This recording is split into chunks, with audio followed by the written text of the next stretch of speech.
Welcome back to the second half of our doubleheader. Now we had a beautiful, light, healthy lunch with our pan-seared salmon and our mango salsa.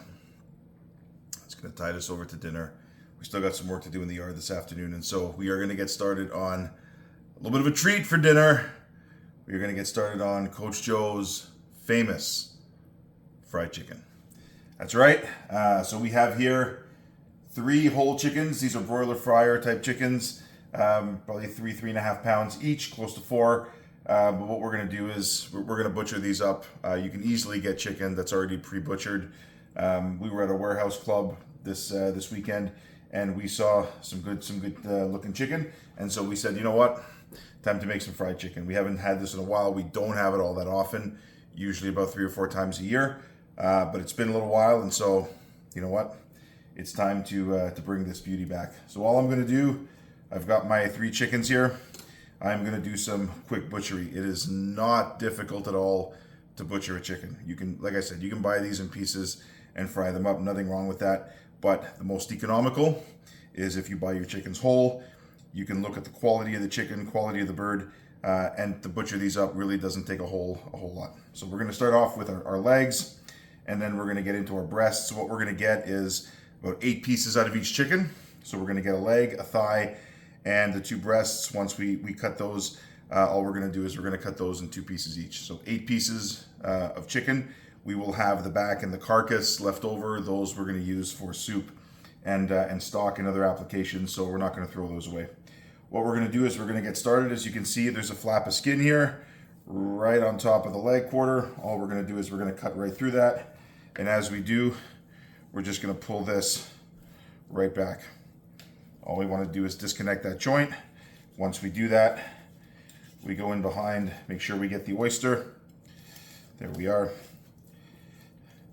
And then all we want to do is just cut through this joint where the thigh bone attaches to the chicken. Once we get through that, boom, there we are. So now all we're going to do here, once we have our leg and our thigh, we're going to push this together, and we're going to we can feel with our finger here or the back of our knife where there's that little indentation. And all we're going to do is we're going to start to cut that through. Start to cut. Don't go all the way through. We've got our hand back there. That's just going to give us our guide. And then once we have that as a guide, that's basically the joint that connects the leg to the thigh of the chicken. And there we are. We have 1 leg, 1 thigh. If we have a little bit of excess fat here, we're just going to trim that off. We definitely don't want to eat that. But here we have 1 leg, 1 thigh. We're going to do the exact same thing to the other side. Cut through this flap of skin. And then all we're going to do, flip our chicken around again. Dislocate that joint. And then what we're going to do, once we have that dislocated, is to cut right through it.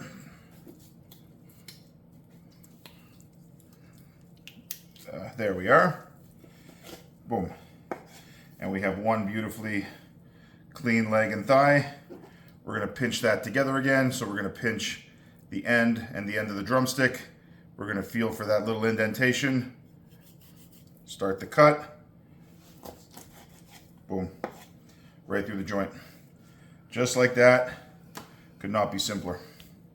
Now what we're going to do for the breast here is there is a bone that comes right across the middle of the breast that separates the 2 breasts. This is called the keel bone. All we want to do is cut right along the keel bone. And then what we're going to do is we are going to just cut right down that bone. Follow the bone. We're going to go right through the wishbone here. There we are. And all we're going to do, follow the bone. There we are. So what we are going to do now is we are going to cut off, there we are, this breast piece. All we want to do again is dislocate that joint. That is where the wing connects to the carcass. There we are. And so we have a breast with the wing attached. And so all we're going to do here is we're going to cut this big breast piece right in half. So we have the top piece with the wing attached, done. And we have the bottom piece. This is all meat, no bones, completely edible. So we're gonna turn this around and go to the other side. Again, go right down that keel bone. And we want to get all of this meat off. There we are. And as we get to the end, right through the joint where the wing meets the carcass, and then we will cut this right away. There we are. So virtually no meat left on the breasts, and all we have left here are the back. So this will be used for stock. Nothing wrong with that. We'll take our breast, make sure we flatten off our skin here, and all we're going to do, again, cut this right in half. Bottom part of the breast, top part of the breast, with our wing portion intact. We're going to do this one more time, and then I'm going to take care of the last one kind of quickly, just so that we're not wasting any time here. There we are. All we want to do, again, dislocate that joint. That tells us exactly where we want to cut through, and we go right in line with the back. Any excess fat here at the base of the thigh, we want to take that out. Definitely don't want to eat that. And if there's any leftover fat here on the base, we'll just trim this up. We don't want to eat that. We will pinch it together, back of the knife, find our little indentation, start the cut, and then finish it on the board. One thigh, one leg, off we go to the other side, cut this little flap of skin. Again, we're going to pull this back, dislocate that joint. There we are. There we are. Find our indentation, start the cut. Boom. Just like that. So considering how little time it takes to process a chicken, it really doesn't make a whole lot of sense in my book to pay to have the chicken cut up unless we're really, really short on time, or you're really, really not confident with your knife skills. But the only way to get confident is to practice. And so I would highly recommend that you get yourself a few chickens and you practice this technique. Once you've got it down, there's absolutely no downside to that. There we are. So we will just find our joint where our wing connects. There we are. We found that. We're just going to cut right through that joint. There we are. Nice breast. There we are. We're just going to cut bottom half of that. One piece. And we've got our breast piece with the wing attached. Same thing on the other side. Move this guy around so that we can see what we're doing. It's important to have a very sharp knife. This knife is a kind of a mix between a chef's knife and a boning knife. It's got a very thin blade, and so it can get into all those little nooks and crannies, which is exactly what I like. It is very, very sharp, and so it helps me get into all of those areas quickly and easily. There we are. Dislocate that joint. There we are.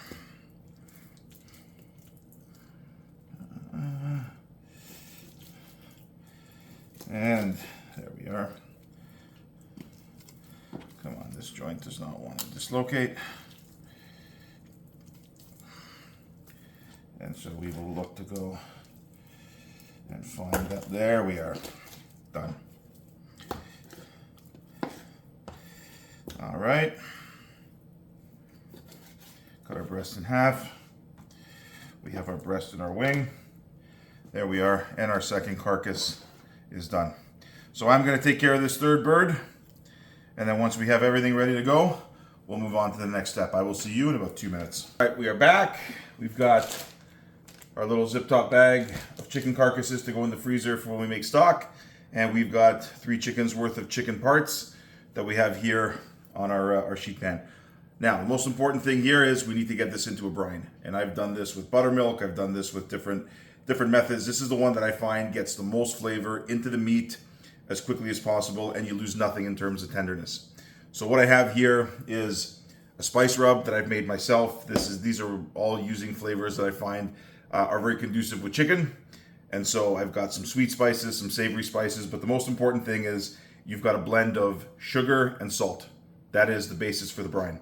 And so what I'm using in this specific spice rub here is brown sugar. I've got kosher salt, and then I've got a number of different seasonings that again, I find are great with chicken. By all means, feel free to use whatever seasonings you feel go well with chicken that suit your palate. This happens to be something that I think goes really well with chicken. And so what we're gonna do is we're gonna start by putting just a very, very thin layer of our spice rub at the bottom of our container here. This is a large commercial food service polycarbonate container. And so this is food safe, and it's great. I can put this in the fridge, and this is something that will kind of do the job. So I'll take my chicken and I'll go kind of meat side down to make sure that we have good contact with the spices that are on the bottom of our container here. And all we're going to do is we're going to layer this up. So we will get all of this in there, maybe a couple of drumsticks here. And there we are. Once we have one layer, we're just going to put another layer on here as well. Now, what's going to happen here is the salt is going to draw some of the moisture out of the chicken, and the sugar is actually going to force liquid into the chicken. And so this is how we're going to create our brine. Rather than put this in a wet solution, we are just going to layer our chicken this way. There we are. And make sure that we have enough seasoning throughout the layers. There we are. And we're going to put another layer here as well. Do not be shy with this stuff.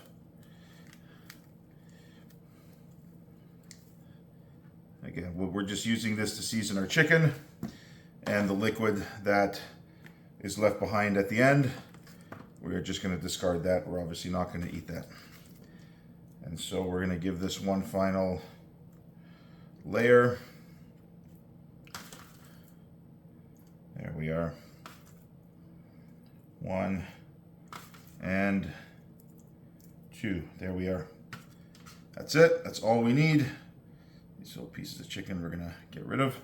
And we want to make sure we have, again, a proper coating on all of those as well. Feel free to experiment with this. Like I said, this is a combination of sweet spices, savory spices. But the most important thing is that we create that brine, and that brine is ultimately going to get all of these flavorings into our chicken. And that's it. So now what I'm going to do is I'm going to put this into the fridge, minimum of 4 hours, 6 to 8 hours, even better. You can do this overnight, do this the day before, and then I will see you in about 4 hours time when it's time to get this into the dredge and into the flour. So I will see you in about 4 hours. Hello again to all my food warriors, and welcome back to part 2 of our fried chicken episode. So what we've got here, we are ready to cook. Obviously, by the fact that I've changed clothes, this is the day after. We were going to cook this last night, but then we decided, you know what, we're just going to let the meat marinate a little bit longer. We're going to let it marinate overnight in our spice mix. I've just given this a quick mix around, as you can see, beautifully coated. And I'm telling you, the flavor has penetrated right down to the bone. This will be some of the most flavorful chicken that you will ever shove into your face. Trust me. So what we have here, this is about 3 liters of a neutral oil. You can use peanut oil, it's great for frying. Canola oil, vegetable oil, corn oil, a neutral flavored oil that has a high smoke point and a high flash point where it can handle the heat, and and it won't denature at all. So this is oil that I've used a couple of times before. Usually I get a good 3 or 4 fries out of my oil. You can, once you strain it and you get all the sediment out, and it's beautifully clear, you can use this oil a few more times as long as you don't get this past 400 degrees. So this is coming up on my optimal frying temperature. I've got my instant read thermometer here, so we're just going to give this a check. And what I want is oil that is about 350 degrees. So I'm going to give this a quick stir, put this in there, and this will tell me exactly what temperature we are at. So I think we are up around, this is just north of 280. All right, so we will let this go a little bit longer. While we do, we will get our chicken into the dredge. So what I have here, this is 4 eggs, 4 extra large eggs, whole eggs, that I've beaten with an equal quantity by volume of 2% milk. So this is going to be my egg wash. And then I've got a mix here. This is my dredge. This is 4 cups of all-purpose flour, a good organic all-purpose flour, and 1 cup of cornstarch. And then I've seasoned that with 3 tablespoons of salt, 3 tablespoons of pepper. The reason why I use cornstarch in here is it helps control some of the browning. Just flour, it tends to brown fairly quickly. With the cornstarch, it browns a little bit more slowly, so you get that beautiful golden brown and delicious, while we get our meat beautifully tender and beautifully juicy on the inside. So what I want to do here is start my dredge. I want to get about 5 or 6 pieces going. So what I want to do is cook dark meat with dark meat, white meat with white meat. Reason being, the white meat cooks a little bit quicker, and so I'll cook my white meat pieces, between 9 and 10 minutes, and I'll cook my dark meat pieces usually about 11 minutes or so. So I'll give them a little bit of extra time. So I want to make sure I've got all of those pieces ready to go. So I've got my impeccably clean hands. We'll start with a drumstick. I just want to get this very, very quickly into the egg wash. I don't want to rinse off any of that coating. And we are just going to give this guy a quick dredge. Important to have 1 wet hand, 1 dry hand. This way it makes dredging a lot easier. So we just want to make sure that we get everything beautifully coated. There we are. There we are. And before we put that into the oil, we're obviously going to shake off all of this excess flour here. Just like that. 1 beautiful piece. And that, because that's a dark piece, we'll get another one of our drumsticks here, right into the egg wash, right into the dredge. There we are. Now I want my oil to be up around 350 degrees while we are frying this. This way we're not getting any of that oil to penetrate, or certainly very little of it to penetrate into the meat. Our food will not be greasy, and we will allow that. There we are. Give that a good shake. That's 2 pieces. We will let that drain once it comes out of the oil. So I've got another wing here. That's a breast.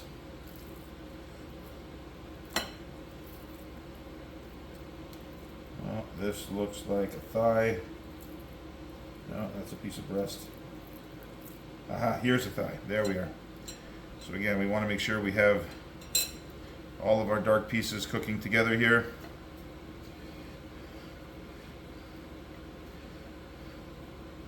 There we are. So I'm going to get about 5 or 6 pieces ready to go into the fryer. I will see you in about 2 minutes. All right, we are back. Our oil is just about up to temperature. So what I have here are 3 thighs and 3 drumsticks. I'm just going to throw these in. We're going to cook these for between 11 and 12 minutes. And so what I want to do as I'm placing the chicken in, I want to lay it away from me. We certainly don't want to crowd the pan. So we'll start with a thigh. There we are. We'll lay that right in the corner. Second thigh. There we are. Third one off to the corner as well. So this way, 1, 2, and 3. And then what I'm going to do is put my drumsticks right between the thighs. This way. There we are. I know that we're not going to crowd our pan, and each piece of chicken is going to have its own little bit of real estate there. So we are going to turn our timer on. We are going to let this go for between 11 and 12 minutes, and I will see you as these are ready to be pulled out. All right, we are back, and our chicken is just about ready to come out. Come on! Come on! Look at that. So what I have here on my draining rack, I have a sheet pan with about 4 or 5 layers of kitchen paper. And on top of that, I have a wire rack that is turned upside down so that it is flat and flush with the paper towels. And all I'm doing here is as I put these on, look at that. This will just whisk away all of that oil. There we are. Look at that. Now these guys are absolutely rocket hot. So we want to give these guys a couple of minutes to cool, which is rather fortunate because I've got, there we are. Look at that. Look at that. Gorgeous. Absolutely gorgeous. We're just going to put these here to cool. We're going to get our instant read thermometer here. We're going to put this back into, there we are, our oil, just to get a sense of the temperature. Now if these are just out, it may need a couple of minutes just to come back up to temp. I want this as close to 350 degrees as possible. So this is moving up nicely. That was a round of dark meat. We're now going to get a round of white meat in there as well. This is right around 320 degrees. So we are going to give these, we're going to give this a couple more minutes just to come up to temperature. If we see any little pieces of the coating, we'll just yard those out as those will burn over time. So we'll just let this come back up to temp, throw a load of our white meat in, and I will see you in about 10 minutes time. We are back. Our breast meat is just about ready to come out. Come on. Come on. Look at that. There we are. Oh, let's make sure we get a better handle on this guy. There we go. There we are.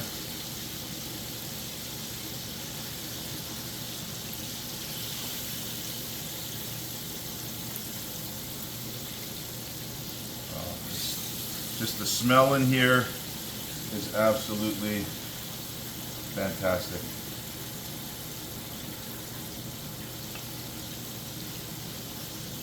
There we are.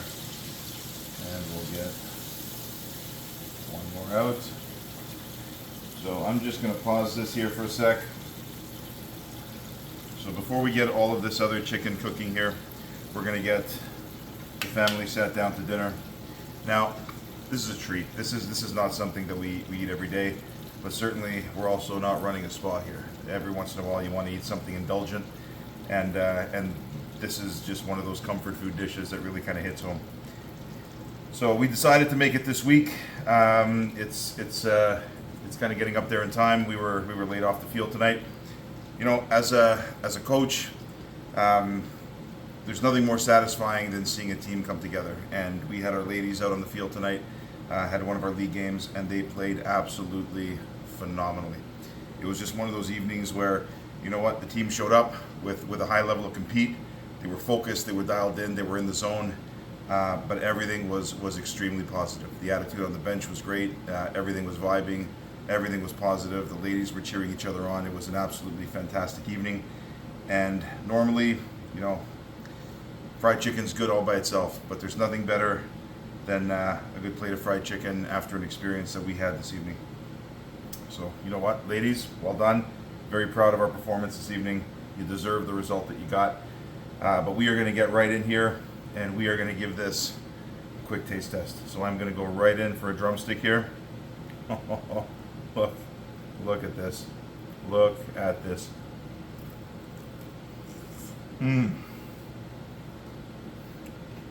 Look at that.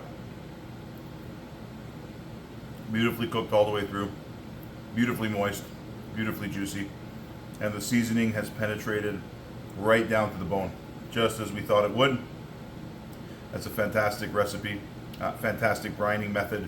It's a great technique.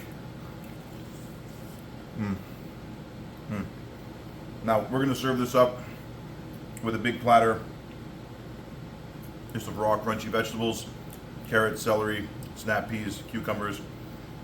Beautiful contrast of kind of warm and indulgent, cool and crispy. I do hope you try this recipe. I do hope you try this technique. We're going to get everybody sat down to dinner. I am going to take care of this, but I do hope you try this. I'm sure this will become one of your family's favorites.